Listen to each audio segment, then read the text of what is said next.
Bakit ba hindi mo sinagot yung tanong ko? Saan ka ba galing kagabi?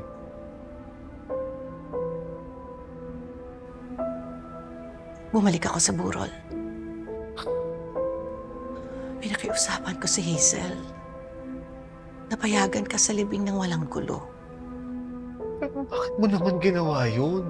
Dahil nararamdaman ko yung sakit ng nararamdaman mo. Pero nagmamatigas siya.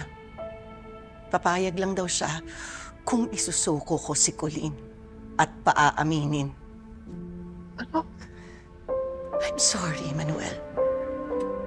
Gusto ko pumunta ka ng libing.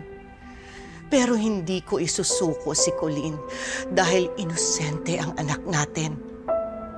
Kung kailangan ko pong sumuko, gagawin ko. Para po kay tatay.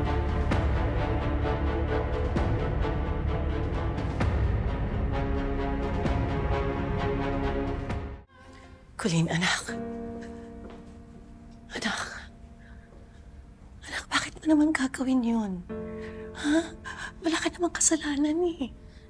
Gusto ko pong makasama ni tatay si Jessica for the last time, Nay. Hindi, Colleen. Manuel, I'm sorry. Gusto kong pumunta ka sa libing. Pero hindi ako papayag sa gustong mangyari ni Hazel. Anak, halika nga dito.